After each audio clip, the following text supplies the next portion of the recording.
हे वर्ष आहे, याच्या स्थापनेमागं याचं महत्त्व असं आहे की हे नवसाला पावणारे गणपती म्हणून यांची एक ख्याती आहे. आणि याचं कारण असं आहे की आमचे पूर्वज ते ज्यावेळेस नागपूरला राजधानी झाल्यानंतर त्यांनी विविध राज्यामध्ये अन्यायाने अत्याचाराच्या विरोधामध्ये जे काम केलं त्यासाठी पूर्ण भारतभर शिवाजी महाराजांनंतर हे दक्षिण दिग्विजयाचं पूर्ण कार्य हे आमच्या पूर्वजांनी त्यावेळेस केलं. आणि त्यावेळेस काही बंगालचे लोक हे इथं आले होते आणि त्यांनी महाराजांना रिक्वेस्ट केली की ते बंगालचे ते बंगाली जे राजे आहेत आणि तिथले काही लोक आहेत ते काळ्या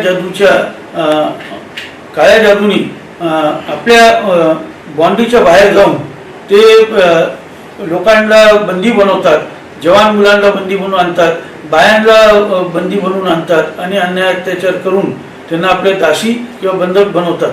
आणि जे त्यांना सोडायला जातात ते जेव्हा त्यांच्या बॉन्डीच्या आत गेले की ते रक्ताच्या उलट्या करून ते लोक जातात. तर त्यासाठी त्यांनी इथून मदत मागितली. आणि ज्यावेळेस ते आले त्यावेळेस जे पहिले गणपती असतात आपले ते बसले होते. महाराज ती गणपतीची स्थापना करून महाराज उठले आणि तशाच सोहळ्यामध्ये त्या लोकांना भेटले की बंगालवरनं त्यावेळेस येणं म्हणजे एक दिव्य होते. 4-4, 5-5 महिने यायला लागायचे. आणि ते आले, त्यांनी सगळी व्यथा सांगितली आणि महाराजांना म्हटलं की आपलं जी कीर्ती आणि प्रताप आहे आपण ह्याच्यापासून आम्हाला मुक्तता देऊ शकता. आणि त्यामुळं मग महाराजांनी म्हटलं की तुम्ही आता गणपतीच्या वेळेस आले आणि त्यामुळं मी तुमची मदत करीन, मी गणपतीला साकडं घालतो आणि ह्या गणपती विसर्जन झाल्यावर मी लगेच त्या मोहिमेसाठी निघतो. आणि या पहिलेच्या गणपतीला महाराजांनी नवस बोलला. आणि नवरात्रीनंतर महाराज दसऱ्याच्या वेळेस महाराज इथून प्रस्थान केलं आणि त्यावेळेस जायला 4-4.5 महिने लागायचे, यायला 4-4.5 महिने लागायचे.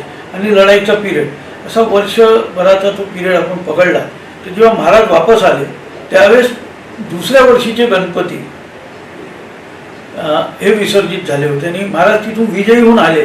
विजयी झाल्यानंतर त्यांनी गणपतीवर नवस बोलला होता की जर मी विजयी होईन तर पुढच्या वर्षीचा आपला जो स्थापना आहे ही मोठ्या प्रमाणात करून मी एक काय म्हणतो जिंकण्याचा जो हे असतो त्याप्रमाणे मी ती स्थापना करेन. पण ते गणपती उठल्यामुळं मग त्यावेळेस महाराजांनी म्हटलं की मला नवस पूर्ण करायचं आणि त्यासाठी गणपती बसवायचे आहेत. तर सगळ्यांनी सांगितले महाराज आता पुढच्या वर्षी. तर ते म्हणाले की नवस मी एक वर्ष थांबू शकत नाही कारण की मला वेगळ्या वेगळ्या मोहिमेवर जायचं असतं. मग पितृपक्षाची जी चतुर्थी आहे आणि ह्या चतुर्थीला आणि गणपती स्थापना ज्यावेळेस होते ती चतुर्थी मुहूर्त एकच आहेत. त्यामुळं लोकांनी त्यावेळेस विद्वानांनी सांगितलं महाराज आपण ह्या दिवशी याची स्थापना करतो. गणपती हा विघ्नहर्ता असल्यामुळं याला पितृपक्ष वगैरे याचं काही हे नाही आहे कारण की आपण पितरांना बी हे करतो तर गणपतीलाच हे करून करतो. त्यामुळं पितृपक्षाच्या ह्याच्यामध्ये ह्या गणपतीची स्थापना झाली. आणि 10 दिवस हा पूर्ण उत्सव, हा आनंद उत्सव महाराजांनी महाल हा संपूर्ण आपल्या जनतेसाठी उघडा केला. आणि संध्याकाळी त्यावेळेस जे जे कलाकार असतील, कार्यक्रम असतील ते इथं साजरे व्हायचे. सकाळी आपल्या आईवडिलांचं आजोबांचं पान करून इथं लोक यायची आणि संध्याकाळी हा पूर्ण वाडा परिसर हा एक प्रसन्न वातावरणात गणपतीच्या ह्याच्यामध्ये आणि विविध कलाकारांना त्याच्यामध्ये 10 दिवस आपली कला सादर करायला मिळायची. त्यापासनं हा उत्सव अविरत चालू आहे. हे गणपतीची विशेषता आहे की बरेच लोक म्हणतात डावे उजव्या सोंडाचा आहे, पण हा उजव्या सोंडाचा नाही, आपल्या सोंडाचे गणपती आहे. पण 18 हाताचा गणपती आहे. आणि 18 हातामध्ये आपण पाहिलं तर 16 हातामध्ये अयोध्या आहे आणि एक हात आशीर्वादाचा आणि एक मुद्रेचा, हे 2 आणि 16 हातामध्ये अयोध्या आहे. त्याचं कारण असं की ते म्हणत होते जेव्हा मी युद्धावर जेव्हा माझा घोडा निघत होता मला असा भास होता की गणपती माझ्या पाठीमागं अयोध्या घेऊन उभे आहेत आणि असे भव्य हात दिसायचे, 16 अयोध्या घेऊन गणपती उभे आहे अशी एक मला हे व्हायचं. म्हणून त्यांनी ती मूर्ती ह्याच्यामध्ये स्थापन केली आणि त्यावेळेसपासून ही परंपरा आजपर्यंत ही कायम आहे. आणि विशेषतः म्हणजे या गणपतीला जे बी नवस बोलतात तो नवस पूर्ण होतं कारण जेव्हा लोक इथं नवस फेडायला येतात तेव्हा आम्हाला ते सांगतात. आणि दुसरं म्हणजे ह्या गणपतीवर प्रेरणा घेऊन लोकमान्य टिळकांनी सार्वजनिक गणपतीची सुरुवात केली.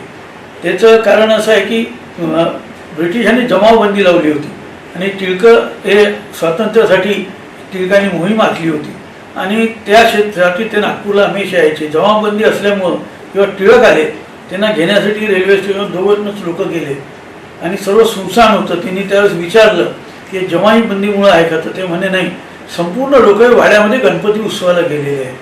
तर गणपती उत्सव पितृपक्षात म्हणजे हा राजवाड्याचा एक उत्सव आहे आणि त्यासाठी टिळकांनी महाराजांना भेट मागितली. गणपती दर्शनाला दुसऱ्या दिवशी आले आणि त्यांनी पाहिलं की हा पूर्ण परिसर हा त्यावेळेस मोठा होता, महाल एरिया मोठा वाडा होता, पूर्ण परिसरमध्ये जनता आहे आणि मोठा उत्सव सुरू आहे आणि ह्या ठिकाणी जेव्हा आपण ब्रिटिशां ह्याच्यावर काही कारवाई करत नाही आहे.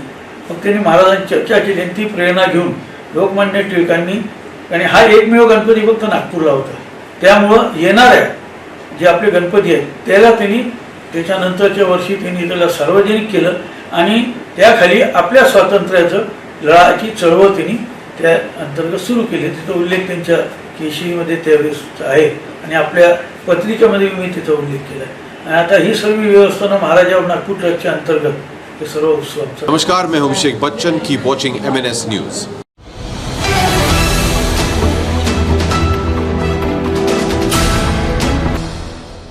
ये है MNS न्यूज नेटवर्क और आप देख रहे हैं MNS न्यूज.